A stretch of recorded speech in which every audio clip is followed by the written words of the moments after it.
Yeah, so should we turn to a messiah of a different kind, a tech billionaire messiah, Elon Musk? And it's been well reported over the last few days that further to a visit, actually, by Nigel Farage to the United States to meet Elon Musk, that Elon Musk is tempted, apparently, we hear, to want to donate to reform. That really has put the cat amongst the pigeons. I don't know what your view is. Do you think he should be allowed to donate money to reform? Yeah, I do think he should be allowed to, actually. By the way, sorry, Nick Candy as well was there, as also who's the new treasurer of reform. Correct, yeah.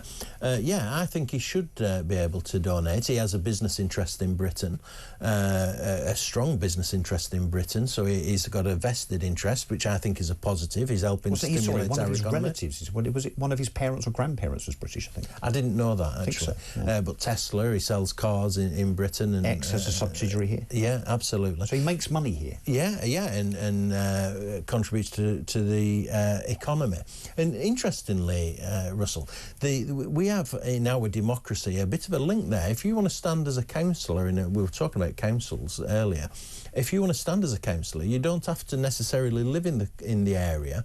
You can just have a business in the area. So there is a connection between business and democracy, in actual fact. And so I don't have a problem with somebody, however much money they have or what little amount they have, of making a contribution to British politics. And that's the system that we have in place. We don't have state funding of political parties, which they do have in some countries. And I think it's right that we don't. Well, they do it on a per capita basis, don't they? So everyone gets the same amount based on a constituency's population and so on. And I'd love to know what people think about this, actually. 0344 499 1000 or text us 87222. Let us know whether you think Elon Musk should be able to donate to reform, particularly as he has got British roots, both through family members and also through his commercial activities. But before people start saying, well, we shouldn't have any interference in British politics from foreign actors. Well, it wasn't 3 weeks before the budget, maybe 2 weeks before the budget, that we had Bill Gates strolling round Downing Street. Well, he might not have donated money, but that would smack to me of influence, and he's not British. We've also had all sorts of rumours and scandals around money being donated to all sorts of parties, the Tories in particular, from funds whose sources are rather difficult to trace, so they could be coming from anywhere. And I'd put it to you this as well, that when it comes to the ultimate foreign influence and interference in British politics, that came from the EU. Now, the EU is a foreign body. So if we accepted that the EU could tell us what to do, decide how much money they gave us back, because obviously we already contributed, well, how can we now stand up and say, well, foreign money, foreign investment, foreign influence is somehow inappropriate? Well, actually, for decades, we've had exactly that.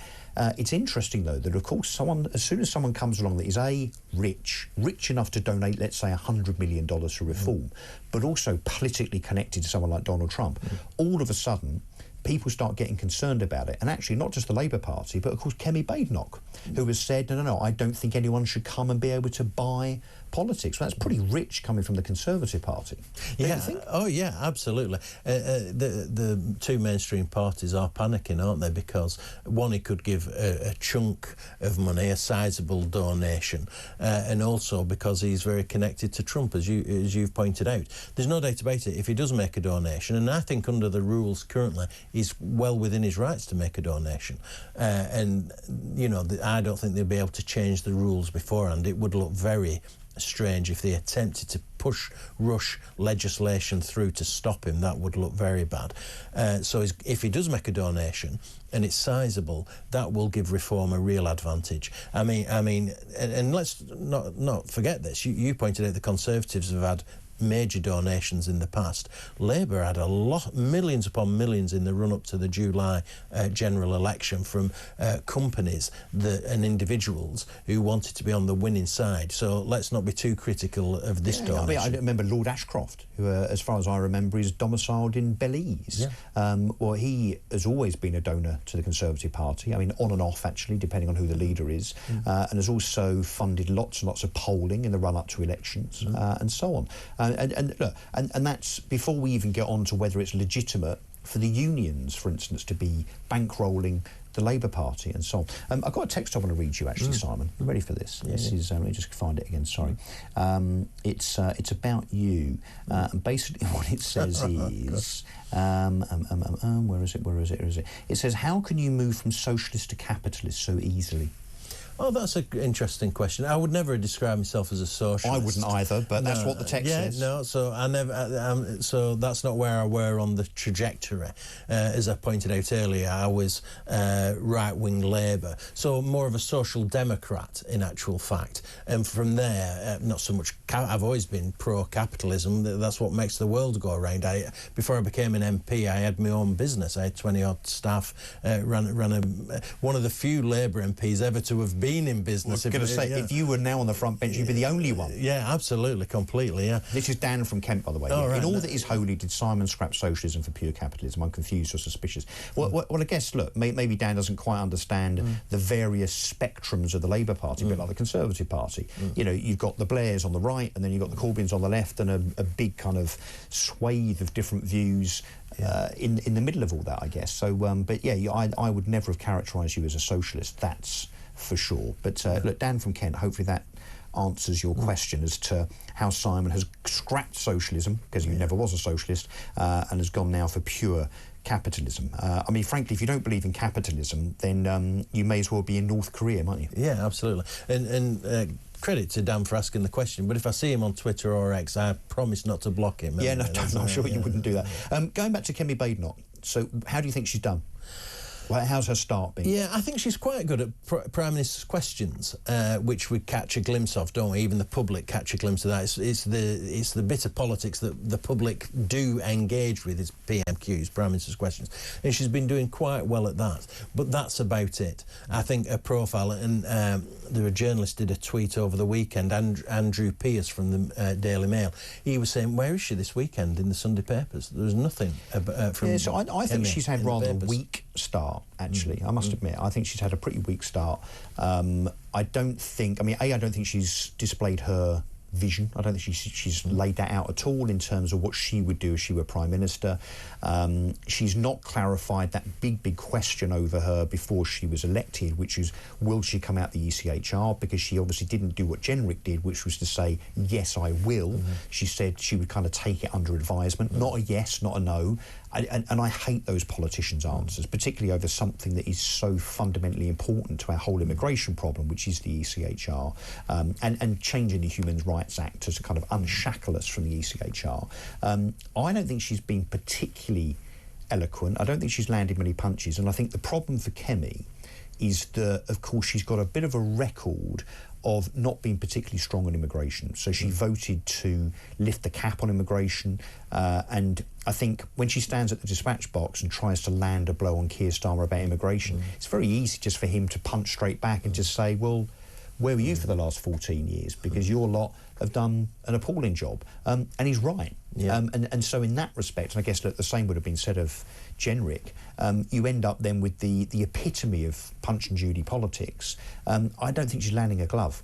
She's got off to a slow start, I think it's fair to say. Robert Jenrick, I thought, had a good campaign to become leader. Unsuccessful, but I thought he had a good campaign, and I think he's continued that in the shadow justice role that he's done. But I also think that Reform will be pleased with the fact that the Conservatives chose Kemi instead of Jenrick. If they'd chosen Jenrick, it would have been harder for Reform. So Reform have leapfrogged the Conservatives in the opinion polls.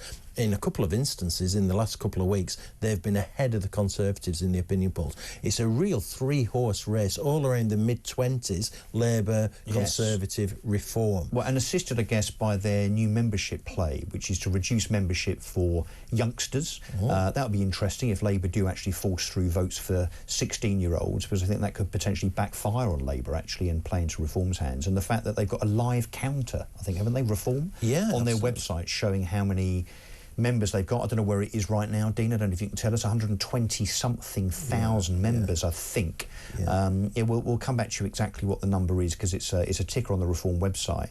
120,549 at midday today. Let's get an update on that, because I think it's increasing at about 1,000 a day. And on that basis, they will soon overtake what we think is the Conservative Party membership. I mean, for a party that's only, 4 years old?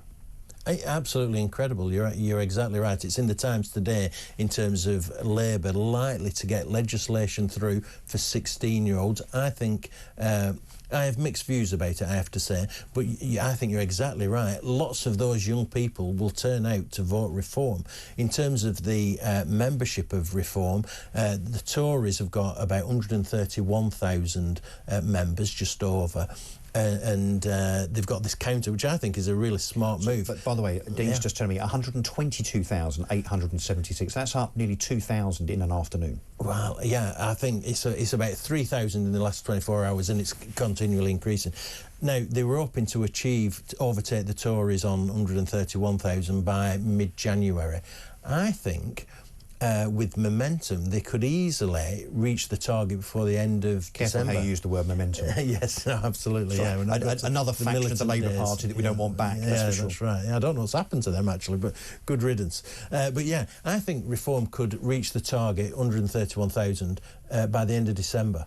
And, a scenario there, people are at home, they're having a few beers, they're not happy with the government, and not happy with the Tories, because we've also got memories, and it was only 6 months ago that we were criticising, understandably and justifiably, the Conservative government, certainly the Conservative government of the previous 2 or 3 years. I mean, when it all started to collapse on the basis that the Conservative government weren't very conservative at all. So the uni party, as I think people are now calling them, which is basically Conservative, Labour, doesn't really matter who you vote for, they're both and all as bad as each other, which is Reform, I think, more than as a protest vote, but as a vote of some kind of hope that, they actually do represent the ordinary man or woman in the street, the ordinary member of the public that wants to see Britain be great again, that wants to see immigration curbed, that wants to see crime come down, that wants to see common sense restored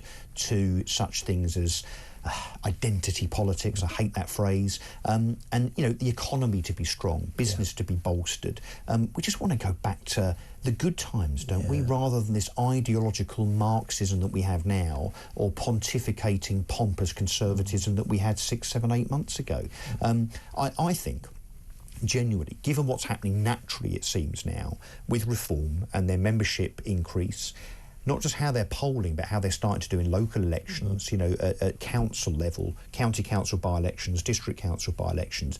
They're winning seats. Of course, they're not winning all of them. I was criticised for saying this on Twitter the other day. They said, they're only winning 1 in 6. Hang on, think about that for a second. How many parties straight out the blocks can go and win that number of seats, whatever that number is? Now then add in the fact you've got Nick Candy, who's a very bright and successful British entrepreneur, alongside Nigel Farage and Richard Tice, now meeting and collaborating with Donald Trump and Elon Musk with money involved. Simon, I'm sure you're not going to disagree with what I'm about to say. We are about to see a political revolution in British politics. We're going to see a sea change. And some might criticise Elon Musk investing, donating or whatever. But frankly, most of you will surely agree that no matter what the outcome, we have to see that. We have to sweep British politics clean. We have to do what Donald Trump talked about in 2016. We've got to drain the British political swamp of these selfish non-entities that seem to be set on destroying Britain for their own ends. We've got to see that happen. And if that means that we have to do this by way of Reform sweeping the board, then I'm afraid that's what's got to happen.